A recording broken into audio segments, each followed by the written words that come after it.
ഈശോമിശിഹായ്ക്ക് സ്തുതിയായിരിക്കട്ടെ. ആത്മീയഭോജ്യത്തിൽ നാം ഇന്ന് വിചിന്തനം ചെയ്യുന്നത് വളരെ പ്രധാനപ്പെട്ട ഒരു വിഷയമാണ്.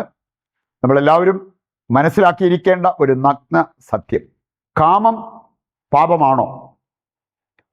പറഞ്ഞു വരുമ്പോൾ നമുക്ക് വചന വെളിച്ചത്തിൽ അതിനൊരു കൺക്ലൂഷൻ കൊടുക്കാൻ പറ്റും. കാമം അതിൽ തന്നെ പാപമല്ല. കാമവികാരം അത് ദൈവം നമുക്ക് നൽകിയിരിക്കുന്ന. പക്ഷേ കാമഭ്രാന്ത് എന്ന് പറയുന്നത് കൊടിയ പാപം. ആ രീതിയിൽ കർത്താവിൻ്റെ വചനം അവതരിപ്പിച്ചിരിക്കുന്നത് നമ്മൾ മനസ്സിലാക്കിയിരിക്കുന്നത് വളരെ നല്ലതാണ്. സഭാചരിത്രകാരനായ യൗസേബിയൂസ്, അദ്ദേഹം ഒരു സഭാപിതാവ്, ഒറിജൻ, അദ്ദേഹത്തെക്കുറിച്ച് പറഞ്ഞിരിക്കുന്നത് ഒരു ചരിത്രം പഠിപ്പിക്കുന്ന ഒരു കാര്യമാണ്. ഒറിജൻ ഇങ്ങനെ ഓവർ ദ ലിമിറ്റായിട്ട് എന്ന് പറഞ്ഞാൽ തൻ്റെ ജീവിത വിശുദ്ധിയെക്കുറിച്ച് അങ്ങനെയുള്ള ചിന്ത വന്നിട്ട്, പ്രത്യേകിച്ച് സ്ത്രീകളുടെ ഇടയിൽ ഫ്രീ ആയിട്ട് പ്രവർത്തിക്കേണ്ടതിന് അദ്ദേഹം ചെയ്ത ഒരു കാര്യം, അദ്ദേഹത്തെ കാസ്ട്രേറ്റ് ചെയ്തു. നമുക്കറിയാലോ, വന്ധീകരണം, കാസ്ട്രേറ്റ് ചെയ്തു. അതുപോലെ തന്നെ അദ്ദേഹത്തിൻ്റെ ജനനേന്ദ്രിയം ഛേദിച്ചു എന്നുള്ള ആ ഒരു കാര്യം ഈ ചരിത്രകാരൻ സൂചിപ്പിക്കുന്ന ഒരു കാര്യം. ഉദ്ദേശം നല്ലതായിരുന്നു. അദ്ദേഹത്തിന് ഇങ്ങനെ ഒരു കാമവികാരങ്ങളൊന്നും വരാതെ കണ്ട് വളരെ നല്ല വിശുദ്ധിയിൽ, സ്വാതന്ത്ര്യത്തിൽ സ്ത്രീകളുമായിട്ടൊക്കെ ഇടപഴകി അവരെ പഠിപ്പിക്കുന്നതിനും ശുശ്രൂഷ ചെയ്യുന്നതിനും വേണ്ടി ആ ഉദ്ദേശത്തോടു കൂടി ചെയ്തൊരു കാര്യം നമ്മൾ കാണുന്നുണ്ട്. ഈ ഒരു കാരണത്താലായിരിക്കും അദ്ദേഹത്തെ വിശുദ്ധനായിട്ട് പ്രഖ്യാപിച്ചിട്ടില്ല. നമ്മൾ കാണുന്ന ഒരു കാര്യമുണ്ട് വചനത്തിൽ. നിയമാവർത്തനം 23:1 വചനം. നിയമാവർത്തനം 23:1.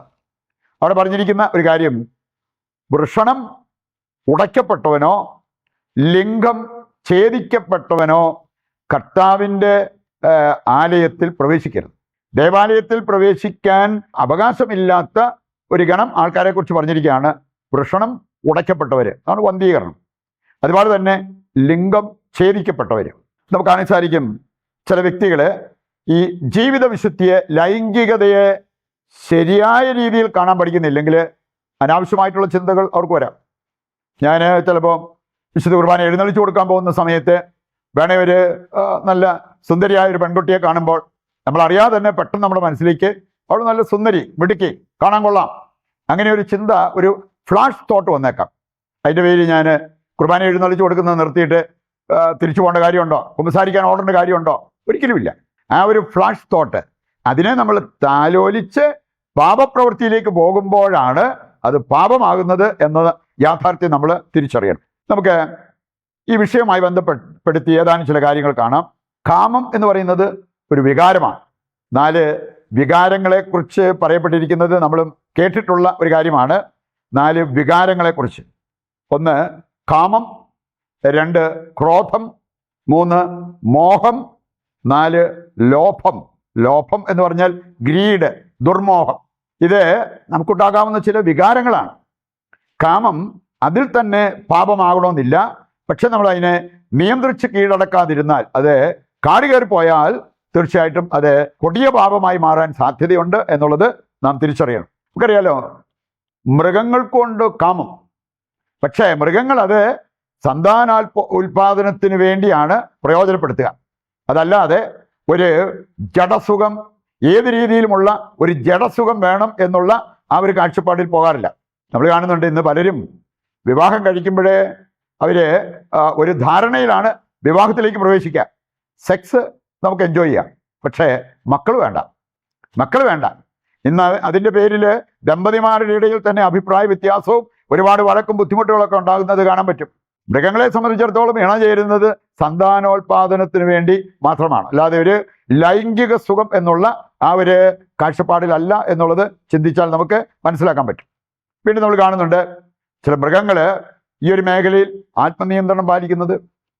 വിശുദ്ധ ഫ്രാൻസിസ് സാലസ് പഠിപ്പിച്ചിരിക്കുന്നത്, ആനകളൊക്കെ ആണെങ്കിൽ ഒരു കൊമ്പനാനയും പിടിയാനയും ഇണ ചേരുന്നത് 3 വർഷത്തിൽ ഒരു 4-5 ദിവസം, അത്രേ ഉള്ളൂ.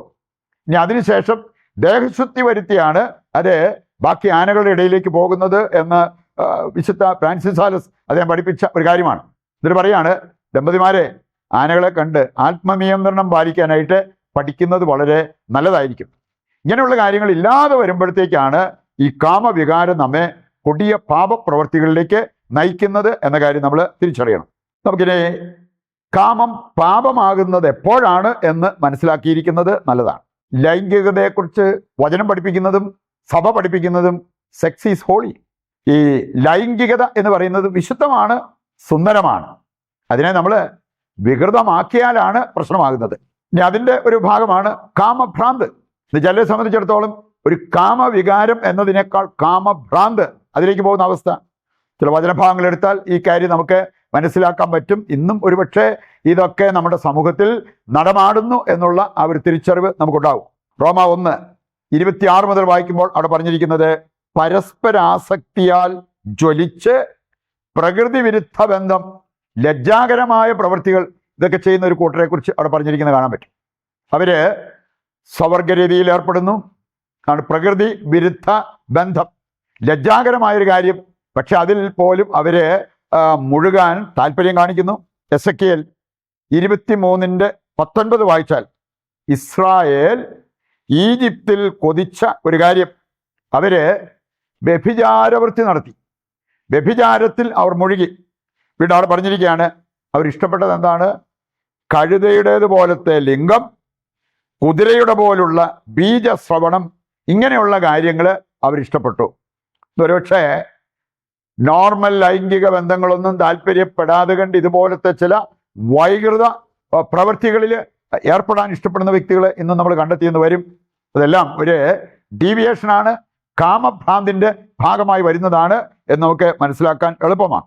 ഹോസിയ 5:4 വായിച്ചാൽ അവിടെ പറഞ്ഞിട്ടുണ്ട്, വ്യഭിചാര ദുർബോധം നമ്മളിൽ കുടികൊണ്ടാൽ വ്യഭിചാരത്തിൽ നിന്ന് നമ്മൾ പിന്മാറത്തുമില്ല. അങ്ങനെ ഒരു പാപത്തിൽ നിന്നും മറ്റുള്ളവർ പിന്മാറാൻ ആഗ്രഹിച്ചാലും അതിന് സമ്മതിക്കത്തില്ല.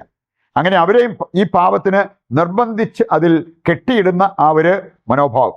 എസെക്കിയേൽ 24:13 വായിച്ചാൽ അവിടെ ഒരു ഭോഗാസക്തിയുടെ ക്ലാവിനെ കുറിച്ച് പറഞ്ഞിട്ടുണ്ട്. ഇനി നമുക്ക് ഈ ജഡികാസക്തി, ഭോഗാസക്തി, ഇങ്ങനെയുള്ള കാര്യങ്ങളിൽ ആവേശപൂർവ്വം ഒഴുകിയാൽ ഉണ്ടാകാവുന്ന ഒരു അവസ്ഥ, അതൊരു ക്ലാവ് പോലെ നമ്മുടെ ജീവിതത്തിൽ മാറും. ദൈവം പറയാണ്, ഇത് ഞാൻ അഗ്നിയുടെ മുകളിൽ ഉരുക്കാൻ നോക്കിയിട്ട് പോലും ഉരുകുന്നില്ല. അത്രമാത്രം കട്ടിയേറിയ ക്ലാവായി ഇത് മാറിയിരിക്കുന്നു. 2 പത്രോസ് 2-ാം 14 വചനം എടുക്കുമ്പോഴോ, വ്യഭിചാരാസക്തി നിറഞ്ഞാൽ അങ്ങനെയുള്ളവർ പാപത്തിൽ നിന്ന് വിരമിക്കില്ല. അതാണ് കർത്താവിൻ്റെ വചനം നമ്മെ പഠിപ്പിക്കുക. ഇനി അവസാനമായിട്ട് നമ്മൾ മനസ്സിലാക്കിയിരിക്കേണ്ട ഒരു കാര്യം ഇതാണ്, സ്നേഹം വളരാൻ കാമം നിയന്ത്രിക്കപ്പെടണം. സ്നേഹം വളരാൻ, എനിക്കറിയാവുന്ന ഒരു സഹോദരൻ പോലീസുകാരനാണ്. എൻ്റെ ഭാര്യ ക്യാൻസറായിട്ട് സൂചിപ്പിച്ചൊരു കാര്യം, 2-3 വർഷമായിട്ട് അവർ ദാമ്പത്യ ബന്ധമോ അങ്ങനെയുള്ള കാര്യങ്ങളൊന്നുമില്ല, അതിനുള്ള ആരോഗ്യം ഭാര്യയ്ക്കില്ല. പക്ഷെ എന്നിട്ടും അവരുടെ സ്നേഹം കുറഞ്ഞിട്ടില്ല. പരസ്പരമുള്ള സ്നേഹം അത് ആഴപ്പെട്ടേ ഉള്ളൂ. ഈ മനുഷ്യൻ അത്യാവശ്യ ജോലി കാര്യങ്ങളൊക്കെ കഴിഞ്ഞാൽ നേരെ വീട്ടിൽ വരും. കാരണം ഭാര്യയ്ക്ക് ഇഷ്ടം ഇദ്ദേഹത്തിൻ്റെ സാന്നിധ്യം. ഫുഡ് കിട്ടുക, മരുന്ന് കിട്ടുക എന്നതിനേക്കാളും കുറച്ച് നാളുകൂടെ ജീവിച്ചിരിക്കുക എന്നതിനേക്കാൾ ഇഷ്ടം ഭർത്താവിൻ്റെ സാന്നിധ്യം. അത് തിരിച്ചറിഞ്ഞത് കൊണ്ടാണ് അദ്ദേഹം ജോലി കഴിഞ്ഞാൽ നേരെ ഭാര്യയുടെ അടുത്തേക്ക് വരും. അങ്ങനെ അവർ സ്പെൻഡ് ടൈം ടുഗെദർ. പ്രിയപ്പെട്ടവരെ, ഇവരുടെ സ്നേഹം കുറഞ്ഞോ? ഈ ശാരീരിക ബന്ധം അല്ലെങ്കിൽ ദാമ്പത്യ ബന്ധം പുലർത്താതിരുന്നതിൻ്റെ പേരിൽ അതിനെ കാമഭ്രാന്ത് പിടിച്ചവരാണെങ്കിൽ അവർ കണക്കും പറഞ്ഞ് ഈ ഒരു കാര്യം അവർ ഇഷ്ടപ്പെടുന്നത് പോലെ കിട്ടാനുള്ള നിർബന്ധ ബുദ്ധിയിൽ മുമ്പോട്ട് പോകും. അവിടെയാണ് ഞാൻ പറഞ്ഞത്, കാമം നിയന്ത്രിക്കപ്പെടുന്നിടത്താണ് സ്നേഹം വളരുക. ഈ ഒരു കാര്യം മനസ്സിലാക്കിക്കൊണ്ട് അതനുസരിച്ചുള്ള ഒരാത്മീയ പക്വത, വൈകാരികമായിട്ടുള്ളൊരു പക്വത, ഇതെല്ലാം ആഗ്രഹിച്ചുകൊണ്ട് നമുക്ക് പ്രതിഷ്ഠാ ജപത്തിൽ പങ്കുചേർന്ന് പ്രാർത്ഥിക്കാം. ദൈവത്തിൻ്റെ വചനം ശ്രവിച്ച നമുക്ക് ആ വചന നിറവിൽ നമ്മുടെ എല്ലാ ആവശ്യങ്ങളെയും ഇതിൻ്റെ എല്ലാ പ്രാർത്ഥനാ നിയോഗങ്ങളെയും കർത്താവിൻ്റെ കരങ്ങളിൽ സമർപ്പിച്ച് ദിവ്യകാരുണ്യത്തിൻ്റെ ആശീർവാദം നമുക്ക് സ്വീകരിക്കാം. യേശുവേ നന്ദി, യേശുവേ സ്തുതി, ഹല്ലേലൂയ, യേശുവേ ആരാധന, യേശുവേ നന്ദി.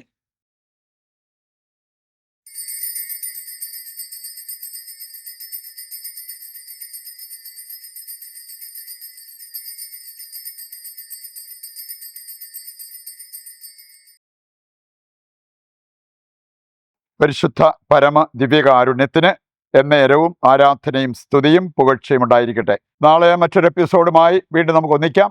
ദൈവം നിങ്ങളെ സമർത്ഥമായി അനുഗ്രഹിക്കട്ടെ.